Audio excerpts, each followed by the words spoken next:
बिस्मिल्लाहिर्रहमानिर्रहीम। अस्सलाम वालेकुम। दोस्तों, मस्जिद अल-अक्सा यानी बैतुल मुक़द्दस, जिसकी पूरी हिस्ट्री, पूरा इतिहास आज की एक इसी वीडियो में आपके सामने पेश करेंगे। तो दोस्तों, इस पूरी दुनिया की सबसे पहली मस्जिद अल-हराम है और दूसरी मस्जिद अल-अक्सा यानी बैतुल मुक़द्दस। जैसा कि किताब सही बुखारी जिल्द नंबर 2 में हज़रत अबू ज़र रज़ियल्लाहु ताला अन्हु की रिवायत है कि मैंने पूछा, या रसूलल्लाह सल्लल्लाहु ताला अलैहि वसल्लम, इस ज़मीन पर सबसे पहले कौन सी मस्जिद बनाई गई? तो आप सल्लल्लाहु ताला अलैहि वसल्लम ने फरमाया कि मस्जिद अल-हराम। अबू ज़र रज़ियल्लाहु ताला अन्हु कहते हैं कि मैंने फिर पूछा उसके बाद, तो आप सल्लल्लाहु ताला अलैहि वसल्लम ने फरमाया मस्जिद अल-अक्सा। मैंने फिर पूछा कि इन दोनों मस्जिदों में कितने सालों का गैप है, यानी कितने सालों का फासला है? तो आप सल्लल्लाहु ताला अलैहि वसल्लम ने फरमाया 40 साल का। तो दोस्तों, इससे मालूम हुआ कि मस्जिद अल-हराम को बनाने के ठीक 40 साल बाद मस्जिद अल-अक्सा यानी बैतुल मुक़द्दस को भी बनाया गया। लेकिन बैतुल मुक़द्दस यानी मस्जिद अल-अक्सा को सबसे पहले किसने बनाया, ये जानना आसान नहीं है, क्योंकि इस बारे में बहुत सारी अलग अलग रिवायतें मिलती हैं।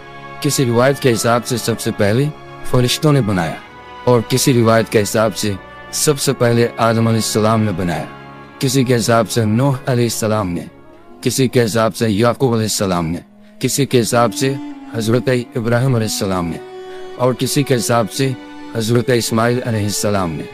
और इस तरह की बहुत सारी रिवायतें मिलती है। अब सबसे पहले बनाने की सही रिवायत कौन सी है, ये अल्लाह और उसके रसूल ही बेहतर जानते हैं। है दोस्तों, हम बात करेंगे हज़रत सुलेमान अलैहिस्सलाम के बनाने के बारे में, कि हज़रत सुलेमान अलैहिस्सलाम ने इसको किस तरह जिन्नातों से बनवाया था। लेकिन ये जानने से पहले आपको यरूशलेम यानी बैतुल मुक़द्दस शहर के बारे में जानना होगा। तो चलिए जानते हैं यरूशलेम यानी बैतुल मुक़द्दस शहर के बारे में। तो दोस्तों, बैतुल मुक़द्दस यानी मस्जिद अल-अक्सा, जो इस दुनिया के सबसे पुराने शहरों में से एक शहर है, जो यरूशलेम में मौजूद है। इसका पूरा इतिहास, इसकी पूरी हिस्ट्री आसानी से आप इस वीडियो में समझ पाएंगे। दोस्तों, इस शहर को गौर से देखिए, जिसको लोग आज बैतुल मुक़द्दस या फिर यरूशलेम के नाम से भी जानते हैं, जिसको इस दुनिया के सबसे पुराने शहरों में से एक जाना जाता है। अगर दुनिया के इतिहास में से ये दावा किया जाए कि लोगों की सबसे ज्यादा जानें इसी शहर के लिए ली गई है, तो ये कहना गलत न होगा, क्योंकि हिस्ट्री में जितनी ज्यादा जंगें इस शहर को पाने के लिए लड़ी जा चुकी हैं, इतनी ज्यादा जंगें शायद ही किसी और शहर के लिए लड़ी गई होंगी। और दोस्तों, इस शहर के बारे में ये भी मशहूर है कि इस शहर का हर हिस्सा, हर जगह पाक और साफ, पवित्र और मुक़द्दस है। और इस शहर को इस दुनिया के तीनों ही इब्राहिमी धर्मों के लोग, जैसे कि यहूदी, ईसाई और मुसलमान भी हद से ज्यादा मुक़द्दस यानी पवित्र मानते हैं। और दोस्तों, यहूदी धर्म के हिसाब से हमारी दुनिया की शुरुआत इसी शहर से हुई थी। यहाँ तक कि हज़रत इस्माइल अलैहिस्सलाम को उनके वालिद हज़रत इब्राहिम अलैहिस्सलाम ने कुर्बान करने की तैयारी भी इसी शहर से शुरू की थी। और इसी शहर में वो दीवार भी मौजूद है जिसको यहूदी लोग सबसे ज्यादा पवित्र मानते हैं। ये वही दीवार है जो वेस्टर्न वॉल या दीवार गिरिया के नाम से भी मशहूर है।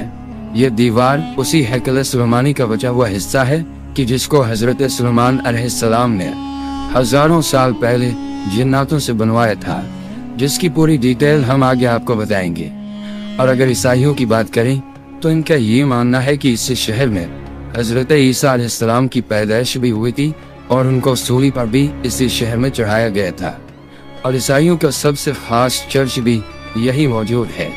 और दोस्तों, अगर मुसलमानों की बात की जाए तो अल-अक्सा नाम की वो मस्जिद, जिसको इस्लाम धर्म में तीसरी सबसे पवित्र जगह माना जाता है, यानी मक्का मदीना के बाद मुसलमान अगर सबसे ज्यादा अहमियत किसी जगह को देते हैं तो वो यही जगह है। इसके अलावा मुसलमानों के लिए ये शहर सबसे पहला किबला है, क्योंकि काबे से पहले मुसलमान इसी शहर की तरफ मुंह करके नमाज पढ़ा करते थे। मुसलमानों के हिसाब से जब आखिरी पैगंबर यानी हजरत मोहम्मद सल्लल्लाहु ताला अलैहि वसल्लम जब मिराज के सफर पर गए थे तो इसी शहर के मस्जिद अल अक्सा के अंदर पैगंबर हजरत मोहम्मद मुस्तफ़ा सल्लल्लाहु ताला अलैहि वसल्लम के पीछे सभी नबियों ने नमाज पढ़ी थी और हजरत सुलेमान अलैहिस्सलाम, हजरत दाऊद अलैहिस्सलाम के साथ साथ बहुत सारे नबियों और बुजुर्गों की कब्रें भी यहाँ पर मौजूद है, जिससे इस शहर का मर्तबा, इस शहर की वैल्यू और भी ज्यादा बढ़ जाती है। शायद इसी वजह से इस शहर को पाने के लिए बीते इतिहास में मुसलमान और ईसाइयों के बीच जंगें होती रहती थी और इनकी ये जंगें सिर्फ 15 या 20 साल तक ही नहीं चली बल्कि कई सालों तक चलती आई और आज के ज़माने में भी इस शहर को पाने के लिए ये जंग हो रही है। लेकिन फ़र्क सिर्फ इतना है कि अभी के इस ज़माने में इस शहर के लिए मुसलमानों से जंग करने वाले ईसाई नहीं बल्कि यहूदी लोग हैं। खैर दोस्तों, अब जानते हैं इस शहर के इतिहास के बारे में कि आखिर इस शहर की शुरुआत कैसे हुई और आज के ज़माने में ये शहर जिस हालत में है, इस हालत में इसको किसने पहुंचाया। दरअसल दोस्तों, जानकारों की माने तो ये बात पूरी तरह से क्लियर हो चुकी है कि आज से लगभग 7000 साल पहले भी इस शहर में इंसान आबाद थे, जिसकी वजह से शहर को अब दुनिया के सबसे पुराने शहरों में से एक शहर माना जाता है। दर्ज की गई हिस्ट्री के हिसाब से देखा जाए तो इस शहर को सबसे पहले हजरत दाऊद अलैहिस्सलाम ने हासिल किया था। वही दाऊद अलैहिस्सलाम जिनको यहूदी और ईसाई धर्म के लोग डेविड कहते हैं। दाऊद अलैहिस्सलाम ने इस शहर को हासिल करने के बाद इसको अपनी सल्तनत की राजधानी बनाया था। हजरत दाऊद अलैहिस्सलाम ने इस इलाके पर लगभग 33 साल तक राज किया था। उनके बाद उनकी ये हुकूमत उनके बेटे यानी हजरत सुलेमान अलैहिस्सलाम के पास चली गई थी। वही सुलेमान अलैहिस्सलाम जिनको यूरोप में सोलोमन के नाम से भी जाना जाता है। सुलेमान अलैहिस्सलाम ने ही उस हैकल सुलेमानी नाम की मशहूर बिल्डिंग को भी जिन्नातों से बनवाया था, जिसके अंदर ताबूत सकीना को रखा गया था। ताबूत सकीना एक ऐसा संदूक यानी एक ऐसा बक्सा हुआ करता था जो हद से ज्यादा खास हुआ करता था। इस संदूक के अंदर पुराने गुजरे हुए बहुत सारे मशहूर नबियों के तबरुकात हुआ करते थे, जैसे कि हजरत सुलेमान अलैहिस्सलाम की लाठी, हजरत हारून अलैहिस्सलाम का अमामा, हजरत सुलेमान अलैहिस्सलाम की अंगूठी, हजरत मूसा अलैहिस्सलाम की लाठी और इसके अलावा भी बहुत सारी चीजें हैं।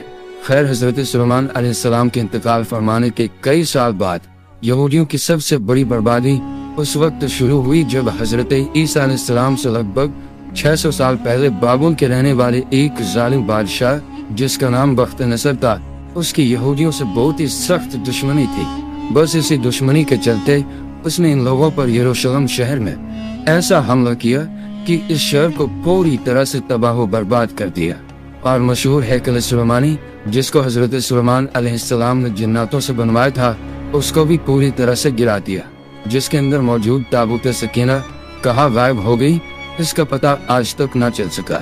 हैकल सुलेमानी के गिरने के बाद बस एक दीवार ही बच गई, जहाँ आज जाकर ये यहूदी होते हैं और जिसको वेस्टर्न वॉल या दीवार गिरिया कहते हैं। खैर दोस्तों, इस हमले के बाद जब हजारों यहूदी मारे गए तो इससे कई ज्यादा यहूदियों को उस बादशाह ने गुलाम भी बनाया और गुलाम बनाकर अपने साथ अपने इलाके यानी बाबुल लेकर चला गया। और उसके कुछ सालों के बाद ही यानी 539 ईसा पूर्व में ही साइरस द ग्रेट नाम के एक यूनानी रहमदिल बादशाह ने उस शहर बाबुल पर ही हमला कर दिया, जिस बाबुल शहर के बादशाह ने यहूदियों को तबाह बर्बाद किया था और गुलाम भी बनाया था। खैर, साइरस द ग्रेट ने बाबुल शहर को हासिल भी किया और उन यहूदियों को जिनको जालिम बादशाह बख्त नसर ने गुलाम बनाया था, उन सभी गुलाम यहूदियों को भी आज़ाद कराया और उनको अपने वतन जाने की भी इजाज़त दे दी। ये लोग न सिर्फ अपने वतन वापस आए बल्कि इन्होंने साइरस द ग्रेट की मदद से उस मशहूर इमारत हैकल सुलेमानी को फिर से बनवा लिया। मगर वक्त बीतता गया और फिर सन 70 ईस्वी के ज़माने में दुनिया की सबसे ताकतवर सल्तनत यानी रोमन सल्तनत ने यरूशलेम शहर पर हमला कर दिया। रोमन शहंशाह टाइटस जब इस शहर में घुसा तो उसकी फौज ने इस पूरे शहर में आग लगा दी, साथ ही साथ हैकल सुलेमानी नाम की उस इमारत को भी पूरी तरह से बर्बाद कर दिया। और जैसे जैसे वक्त बीतता गया वैसे वैसे यहूदियों का रोमन सल्तनत के अंदर में रहना और भी ज्यादा मुश्किल होने लगा।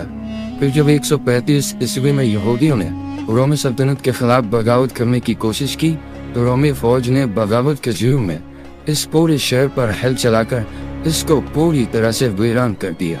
शहर में रहने वाले एक एक यहूदी को बाजार में ले जाकर गुलाम बनाकर बेच दिया।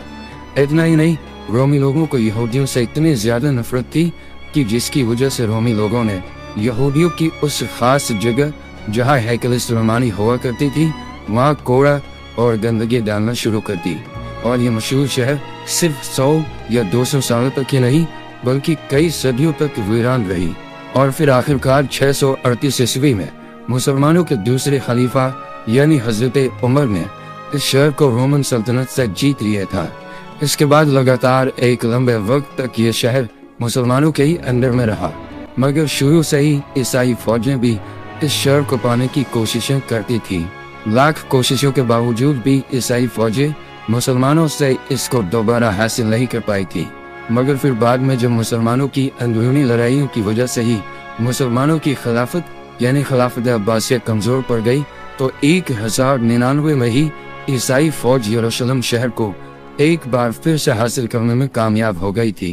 मगर इस शहर को अभी ईसाइयों के हाथ लगे हुए कुछ ही साल गुजर पाए थे कि मुस्लिम दुनिया में एक नया नाम उभर कर आ गया था और ये नाम था सलाहुद्दीन अय्यूबी। वही सलाहुद्दीन अय्यूबी जिसने बचपन से ही इस बात की कसम खा रखी थी कि वो हर हाल में ईसाइयों से इस शहर को दोबारा हासिल करके रहेगा।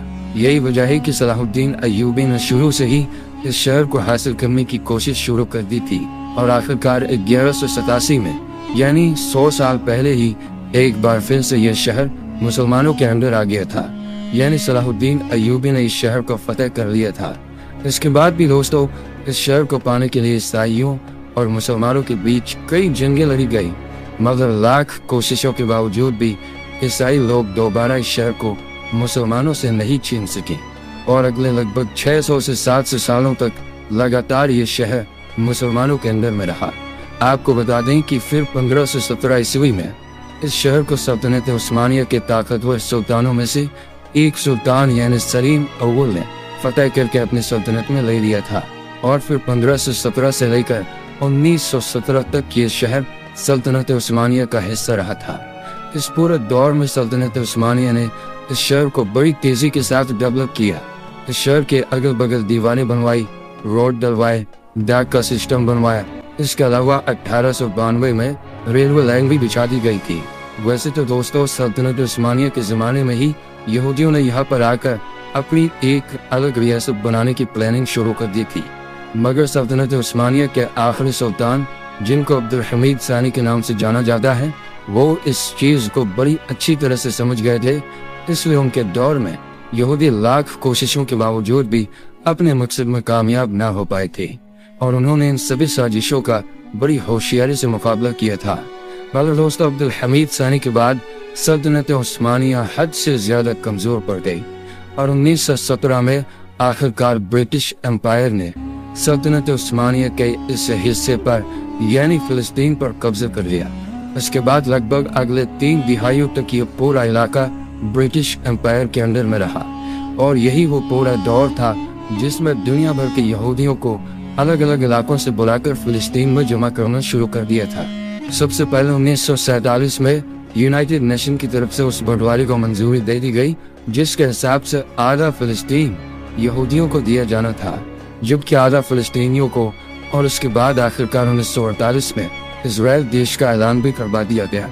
इस ऐलान के साथ ही न सिर्फ फिलिस्तीन के 2 टुकड़े कर दिए गए बल्कि साथ ही साथ यरूशलेम शहर को भी 2 टुकड़ों में बांट दिया गया। दूसरी तरफ जब बाकी बचे हुए अरब देशों ने देखा कि उनके साथ धोखाधड़ी करते हुए फिलिस्तीन को 2 हिस्सों में बांट दिया गया है तो उन्होंने इस फैसले को रोकने की भरपूर कोशिश की और इजराइल के खिलाफ जंग का ऐलान भी कर दिया। मगर इजराइल के साथ यूरोपियन मदद होने की वजह से अरब देश इस जंग को जीत न सके और वहीं दूसरी तरफ इजराइल ने 1947 के जंग में बाकी बचे हुए यरूशलेम के दूसरे हिस्से पर भी कब्जा कर लिया। आपको बता दी कि 1947 में यूनाइटेड नेशन की तरफ से किए गए बंटवारे की वजह से आज भी दुनिया के लगभग सभी देश इजराइल के पूरे यरूशलेम शहर पर कब्जे को गलत मानते हैं। मगर उसके बावजूद भी इजराइल देश ने न सिर्फ पूरे यरूशलेम को अपने कंट्रोल में ले रखा है बल्कि फिलिस्तीन के भी ज्यादातर हिस्से पर कब्जा कर चुका है। और मेरे दोस्तों आपने आज के इस दौर में देखा होगा اور سنا بھی ہوگا کہ جیسے ہی اسرائیل پر حملہ ہوا تو سارے کے سارے کفار اسرائیل کے ساتھ اکٹھے ہونے شروع ہو گئے، اور اسرائیل کے پردھان منتری نیتنیاہو نے امریکی راشٹرپتی بائیڈن کو فون کر کے مدد کرنے کو کہا۔ جواب میں اس نے کہا کہ آپ کس طرح کی مدد چاہتے ہیں، ہم آپ کو ویسی ہی مدد دیں گے، اور اسرائیل کے لوگوں کی حفاظت ہماری ذمہ داری ہے۔ اس بات سے آپ یہ اندازہ لگا سکتے ہیں کہ کفار کے دلوں میں مسلمانوں کے خلاف کس طرح سے دشمنی کوٹ کوٹ کر بھری ہوئی ہے۔ میرے دوستو، فلسطین انبیاء کی سرزمین ہونے کے علاوہ مسلمان کا پہلا قبلہ بھی ہے۔